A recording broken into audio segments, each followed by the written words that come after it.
अद्वैत शिस्त आणि तर्कशास्त्राचा आरसा होता. पुण्याच्या शनिवार पेठेतील एका जुन्या पण नीटनेटक्या ठेवलेल्या वाड्यात अद्वैतचे बालपण गेले होते, ज्याचा प्रभाव त्याच्या व्यक्तिमत्त्वावर स्पष्ट दिसत असे.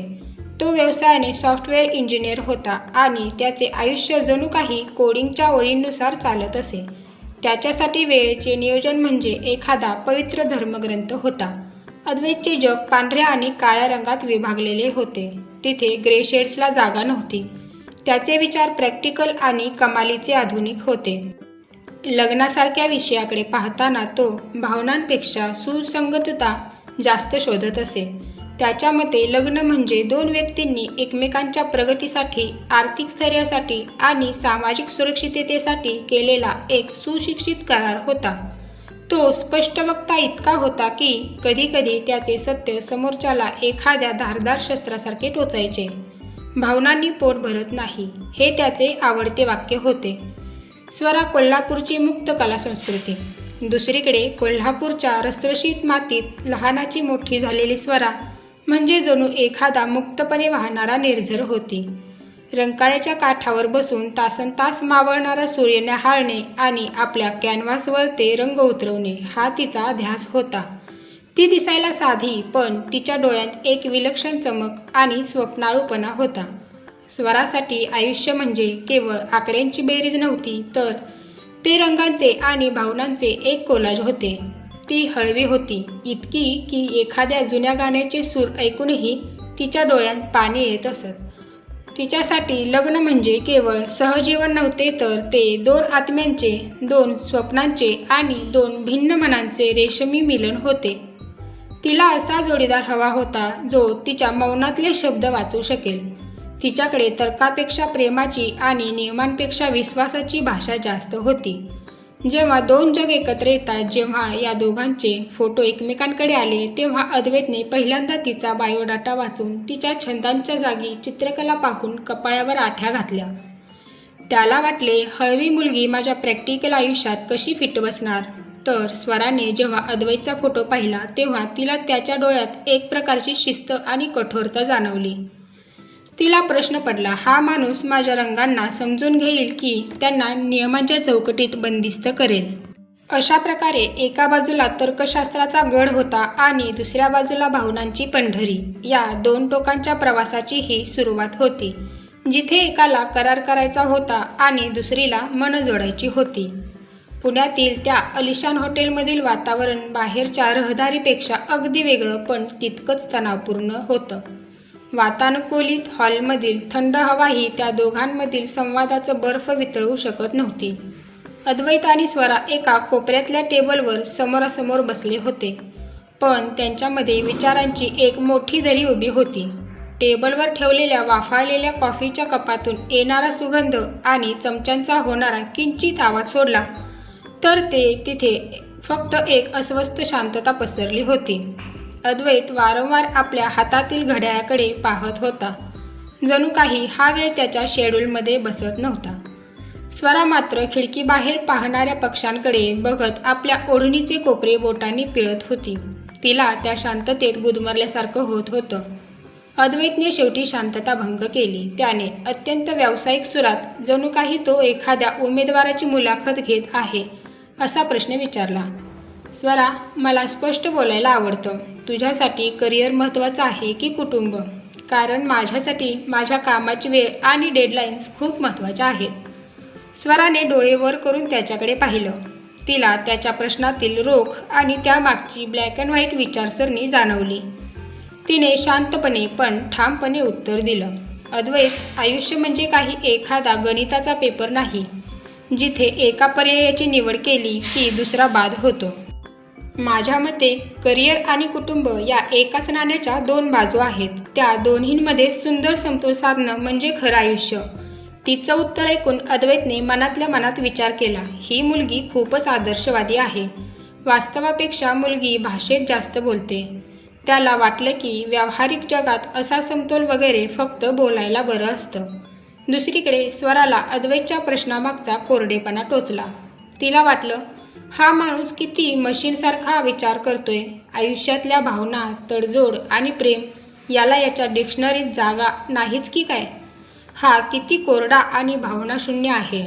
दोघांच्याही मनात एकमेकांबद्दल फारसं सकारात्मक चित्रण तयार झालं नव्हतं. पण जेव्हा बाहेर येऊन पालकांच्या चेहऱ्यावरची आशा आणि आनंद त्यांनी पाहिला, तेव्हा त्यांना नकार देणं कठीण गेलं. मुलगा आणि मुलगी एकमेकांशी बोललेले आहेत. आता त्यांना थोडा वेळ देऊया, असं अद्वैतच्या वडिलांनी म्हणताच दोघांनीही नाईलाजाने मान डोलवली. पालकांच्या आग्रहाखातर आणि त्या नात्याला एक संधी म्हणून त्यांनी एकमेकांचे नंबर शेअर केले. त्या दिवशी हॉटेलमधून बाहेर पडताना दोघांनाही कल्पना नव्हती की ज्या फोन कॉल्सची त्यांना भीती वाटत होती, तेच कॉल्स त्यांच्या आयुष्याची दिशा बदलणार आहेत. लग्नाची बोलणी होऊन काही दिवस उलटले होते. अद्वैतच्या आयुष्यात प्रत्येक गोष्ट इन्स्टंट आणि रिझल्ट ओरिएंटेड होती, तर स्वरासाठी संवादाची लय महत्त्वाची होती. रात्रीचे 11 वाजले होते. पुण्यात अद्वैत आपल्या लॅपटॉपसमोर बसून काहीतरी काम करत होता, तर कोल्हापुरात स्वरा आपल्या बाल्कनीत बसून चांदणं न्याहाळत होती. अचानक तिच्या फोनची स्क्रीन उजळली. अद्वैतचा मेसेज आला. हाय स्वरा, कामातून फ्री झाली असशील तर थोडं बोलायचं होतं. आपण पुढे काय करायचं ठरवलंय? म्हणजे आपली फायनल डिसिजन काय आहे? तुला मी जोडीदार म्हणून आवडलोय का?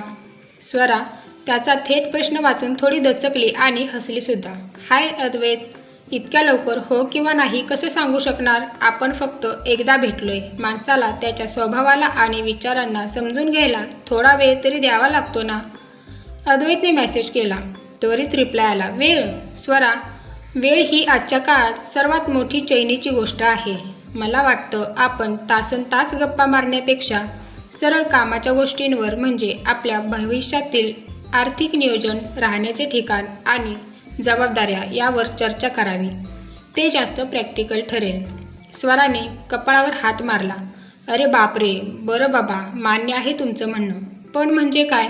लग्न तुमच्यासाठी एखाद्या ऑफिसचा डेडलाईन असलेला प्रोजेक्ट आहे का, की ज्याचा फक्त आउटपुट महत्त्वाचा आहे? अद्वैतने मेसेज केला. प्रोजेक्ट नाही म्हणता येणार, पण कुठलंही नातं यशस्वी व्हायला त्याचं मॅनेजमेंट चांगलं असावं लागतं. जर आपली उद्दिष्ट जुळत असतील तर भावना आपोआप जुळतील. विनाकारण गप्पा मारून वेळ घालवण्यात काय अर्थ? स्वराने मेसेज केला. अद्वैत, कधी कधी विनाकारण मारलेल्या गप्पांतूनच माणूस खऱ्या अर्थाने कळतो. मॅनेजमेंट ऑफिसमध्ये ठीक आहे, पण घरात थोडा विस्कळीतपणा आणि खूप साऱ्या भावना लागतात. असो, तुमची लॉजिकल उत्तर ऐकून आज तरी मला झोप येणार नाही. या चॅटनंतर अद्वैतने विचार केला की स्वरा किती इनमॅच्युअर वागते. तर स्वराला वाटलं की हा माणूस आयुष्याचा एक्सेल शीट बनवून जगतोय की काय. त्यांच्यातील हे शब्दांचे युद्ध आता हळूहळू एका वेगळ्या वळणावर जाणार होते. अद्वैतचे वडील कडक शिस्तीचे होते, तर स्वराचे वडील लाडक्या लेकीसाठी काहीही करायला तयार असणारे. हुंड्यावरून किंवा लग्नाच्या पद्धतीवरून दोन्ही कुटुंबात खटके उडू लागले. अद्वैतला वाटलं हे नातं इथेच संपवावं. पण स्वरा शांत होती. तिने अद्वैतला फोन केला आणि म्हणाली, आई बाबा भांडत राहतील, पण आयुष्य आपल्याला जगायचं आहे. बाहेर पावसाची रिमझिम सुरू होती आणि पुण्याच्या त्या शांत रात्री अद्वैतच्या खोलीत मात्र विचारांचे काहूर माजले होते. ऑफिसमधील कामाचा ताण आणि त्यातच लग्नासाठी घरच्यांकडून होणारी विचारणा यामुळे तो पुरता गोंधळून गेला होता. लॅपटॉप बंद करून त्याने स्वराचा नंबर डायल केला. त्याला वाटलं होतं ती झोपली असेल, पण पहिल्याच रिंगला तिने फोन उचलला. स्वरा, जागे आहेस? अद्वैतचा आवाज नेहमीसारखा खंबीर नव्हता. त्यात एक प्रकारची अस्वस्थता होती. हो अद्वैत, काही झालंय का? तुझा आवाज खूप थकल्यासारखा वाटतोय, स्वराने काळजीने विचारले. तिची ही सहज विचारलेली विचारपूस अद्वैतच्या मनाचा बांध फोडण्यास पुरेशी होती. अद्वैत क्षणभर थांबला आणि मग मनातील शंका बोलून दाखवली. स्वरा, मी खूप विचार करतोय. आपण दोघं किती वेगळे आहोत ना. मला कोडं आवडतं, तुला कलर्स. मला शांतता हवी असते, तुला लोकांशी गप्पा मारायला आवडतं. आपली कुटुंब, आपले विचार सगळंच विसंगत आहे. आपण खूप मोठे डिफरन्सेस घेऊन येत आहोत. तुला खरंच वाटतं का आपलं जमेल, आपण सुखी होऊ शकू? स्वरा पलीकडून शांतपणे ऐकत होती. तिने खिडकीच्या काचेवर जमा झालेल्या पावसाच्या थेंबाकडे पाहिलं आणि मृदू आवाजात म्हणाली, अद्वैत, तू इंजिनियर आहेस म्हणून तुला गोष्टी सिमेट्रिकल किंवा सारख्या असल्या की सुरक्षित वाटतात. पण मी चित्रकार आहे. मी जगाकडे वेगळ्या नजरेने बघते. ती पुढे म्हणाली, बघ ना, 2 अगदी सारख्याच विटा लावल्या तर एक भक्कम भिंत तयार होते, जी फक्त अडथळा निर्माण करते. पण जेव्हा 2 रंग वेगळे असतात, एकमेकात मिसळतात, तेव्हा एक सुंदर चित्र तयार होतं. भिंत फक्त सुरक्षितता देते, पण चित्र आनंद देतं. अद्वैत, आपल्याला भिंत नाही बांधायची. आपल्याला आपल्या आयुष्याचं चित्र रंगवायचं आहे. तुझे प्रॅक्टिकल विचार माझ्या भावूक मनाला आधार देतील आणि माझे रंग तुझ्या नीरस आयुष्यात आनंद भरतील. आपण एकमेकांसारखे नाही आहोत, म्हणूनच आपण एकमेकांना पूर्ण करू शकतो. स्वराचे हे शब्द अद्वैतच्या कानात घुमत राहिले. त्याच्या लॉजिकल डोक्याला जे गणित आजवर सुटलं नव्हतं, ते स्वराने एका साध्या उदाहरणातून सोडवलं होतं. त्याला पहिल्यांदाच जाणवलं की आयुष्यात प्रत्येक वेळी परफेक्ट मॅच शोधण्यापेक्षा ब्युटिफुल इम्परफेक्शन स्वीकारणं किती महत्त्वाचं असतं. त्या रात्री अद्वैतच्या मनावरचा तणाव हलका झाला होता. स्वराचा तो साधेपणा आणि तिची आयुष्याकडे बघण्याची सकारात्मक दृष्टी अद्वैतच्या कठोर काळजाला स्पर्श करून गेली होती. त्याला समजलं होतं की कदाचित ही वेगळी मुलगीच त्याच्या आयुष्यातील सर्वात योग्य निर्णय आहे. लग्नाच्या तयारीत अद्वैतने स्वराच्या कलेचा आदर करायला सुरुवात केली. तिला पेंटिंगची आवड होती. त्याने लग्नाच्या पत्रिकेसाठी तिने काढलेलं चित्र वापरलं. हा छोटासा बदल स्वराला खूप काही सांगून गेला. तिला जाणवलं की या कोरड्या माणसाच्या आत एक प्रेमळ मन लपलेलं आहे. लग्नाचा मांडव घातला गेला होता. घराबाहेर सनईचे सूर ऐकू येत होते आणि वातावरणात गुलाबाच्या फुलांचा दरवळ पसरला होता. अद्वैत आणि स्वरा आपापल्या घरी लग्नाच्या विधींमध्ये व्यस्त होते, पण त्या गडबडीतही त्यांची मनं एकमेकांशी जोडलेली होती. रात्रीचे 2 वाजले होते. उद्या सकाळी या दोघांच्या आयुष्याला एक नवीन नाव आणि एक नवीन वळण मिळणार होतं. अद्वैतने थकव्यामुळे डोळे मिटलेच होते, तितक्यात त्याच्या उशाशी असलेल्या फोनची व्हायब्रेशन झाली. लग्नाच्या आदल्या रात्रीचा तो अखेरचा एकांत. स्वराने मेसेजसोबत तिने बाल्कनीतून दिसणाऱ्या चांदण्यांचा एक फोटो पाठवला. अद्वैत, जागा आहेस का? सगळीकडे किती शांतता आहे ना. उद्या या वेळेला आपण सोबत असू. विचार करूनच अंगावर शहारा येतोय. उद्यापासून आपलं संपूर्ण आयुष्य बदलणार आहे. तुला थोडी भीती वाटते का? नेहमी चटकन रिप्लाय देणारा अद्वैत आज थोडा वेळ थांबला. त्याने फोन हातात घेतला आणि खिडकीबाहेर पाहिलं. खरं सांगू स्वरा, हो, थोडी धाकधूक नक्कीच वाटते. आजवर मी फक्त स्वतःची जबाबदारी घेतली, स्वतःचे प्रॉब्लेम सोडवले. पण उद्यापासून माझ्या आयुष्याच्या पुस्तकामध्ये तुझाही हिस्सा असेल. भीती वाटते की मी तुला हवं तसं सुख देऊ शकेन का? पण मग तुझा तो विटा आणि रंगांचा विचार आठवतो. तुझी साथ असेल तर जगातला कोणताही बग किंवा प्रॉब्लेम मी सहज सॉल्व्ह करू शकतो, याची खात्री आता मला पटली आहे. स्वराने मेसेज वाचला आणि तिच्या चेहऱ्यावर एक गोड हसू उमटलं. ती हळूच पुटपुटली, इतका बदल? अरे वा, आमचे शिस्तप्रिय इंजिनियर साहेब आज अचानक इतके रोमॅन्टिक आणि भावूक झाले आहेत की काय? हे त्या प्रॅक्टिकल अद्वैतचेच शब्द आहेत ना, की कोणाचं कोडिंग कॉपी पेस्ट केलंय? त्याने हसून मान हलवली. कोडिंग नाही ग, हे ओरिजिनल भावनांचं आउटपुट आहे. आणि हो, हे फक्त तुझ्यासाठीच.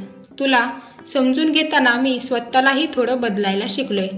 आता बाकी सगळं उद्या बोलू. नवीन आयुष्याची सुरुवात करताना फ्रेश राहायला हवं. Good night Swara.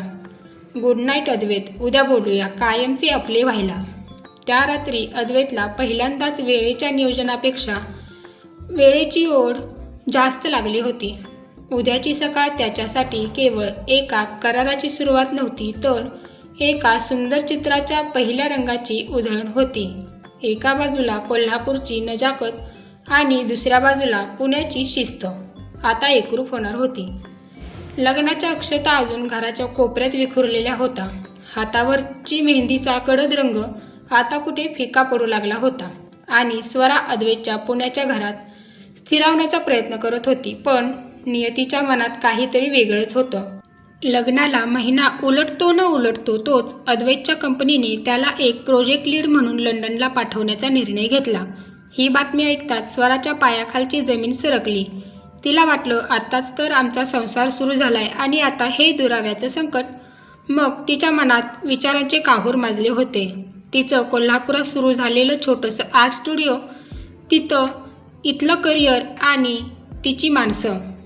तिला खात्री होती की अद्वैत तिला सोबत नेणार नाही, कारण अद्वैतचा स्वभाव तिला ठाऊक होता. तो अत्यंत व्यावहारिक होता.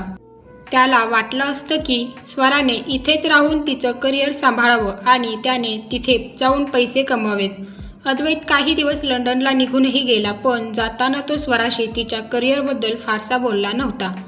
त्याच्या या मौनामुळे स्वराला वाटलं की आता आपलं नातं लॉंग डिस्टन्सच्या ओझ्याखाली दबून जाईल. लंडनहून आलेलं ते व्हिडिओ कॉल सरप्राईज. एक दिवस संध्याकाळी स्वरा उदास मनाने तिचे पेंटिंगचे ब्रश साफ करत बसली होती. तितक्यात अद्वैतचा व्हिडिओ कॉल आला. स्वरा, लॅपटॉप उघड आणि मी एक ईमेल पाठवलाय, तो चेक कर. अद्वैतच्या आवाजात एक वेगळी चमक होती. स्वराने साशंकतेने ईमेल उघडला. तो लंडनमधील एका अतिशय प्रतिष्ठित आणि नामांकित रॉयल आर्ट गॅलरीकडून आलेला इन्व्हिटेशन लेटर होतं. त्या पत्रात लिहिलं होतं की स्वराच्या पेंटिंग्सचं पोर्टफोलिओ त्यांना खूप आवडला आहे आणि त्यांनी तिला तिथे रेसिडेंट आर्टिस्ट आणि क्युरेटर म्हणून काम करण्याची संधी ऑफर दिली होती. स्वरा अवाक झाली. तिला शब्दच सुचेनात. अद्वैत स्क्रीनवरून हसून म्हणाला, स्वरा, तुला वाटलं होतं ना की मी तुला मागे सोडून जाईन किंवा तुला तुझं करिअर सोडावं लागेल. मी इंजिनियर आहे, विसरलीस? मी गेल्या 15 दिवसांपासून लंडनमधल्या सगळ्या टॉप आर्ट गॅलरीजची लिस्ट काढली आणि तुझं पोर्टफोलिओ त्यांना प्रेझेंट केलं आणि तुझ्या कामासाठी योग्य जागा शोधली. मला माहिती आहे की तुझं रंग माझ्या आयुष्यात जितके महत्त्वाचे आहेत तितकेच ते जगासाठीही आहेत. आता तुझा पासपोर्ट तयार ठेव, कारण तुझं स्वप्न आणि माझं ऑफिस आता एकाच शहरात असणार आहे. स्वराच्या डोळ्यात आनंदाश्रू उभे राहिले. तिला आज खऱ्या अर्थाने जाणवलं की अद्वैतने तिला फक्त पत्नी म्हणून स्वीकारलं नव्हतं, तर तिच्या अस्तित्वाचा आणि तिच्या कलेचा सन्मान केला होता. त्याचा तो प्रॅक्टिकल स्वभाव आज तिच्या स्वप्नांसाठी एक भक्कम आधार बनला होता. ज्याला ती करार समजत होती ते खरं तर एका सुंदर आणि समजूतदार प्रवासाचं कोडिंग होतं. लंडनच्या धुक्यात आणि पावसाच्या थेंबात अद्वैतची शिस्त आणि स्वराची कला आता एकाच छताखाली नांदत होती. अद्वैत आता ऑफिसमधून येताना स्वरासाठी महागड्या पेन्सचे बॉक्स घेऊन यायचा, तर स्वरा अद्वैतच्या ताणतणावाच्या आयुष्यात आपल्या कॅनव्हासचे उबदार रंग भरत होती. 2 वेगळ्या विटांनी बांधलेली ती भिंत आता कोसळली होती आणि त्या जागी उभं राहिलं होतं एक सुंदर जागतिक दर्जाचं चित्र.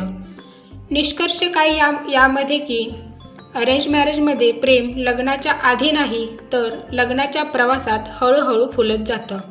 एकमेकांच्या कमतरतांना आपली ताकद बनवणं म्हणजेच खऱ्या अर्थाने सुखी संसार. ही हृदयस्पर्शी कथा वाचल्याबद्दल आणि ऐकल्याबद्दल तुमचे मनपूर्वक धन्यवाद. अद्वैत आणि स्वराची ही गोष्ट जर तुम्हाला मनापासून आवडली असेल तर अशाच नवनवीन आणि प्रेरणादायी कथांसाठी या चॅनलला नक्कीच शेअर आणि सबस्क्राईब करा. तुमचं एक लाईक आणि सबस्क्रिप्शन मला अशाच नवीन कथा घेऊन येण्यासाठी प्रोत्साहन देईल. पुन्हा भेटूया अशाच एका सुंदर कथेसह. तोपर्यंत पाहत राहा आणि जोडले जा. धन्यवाद.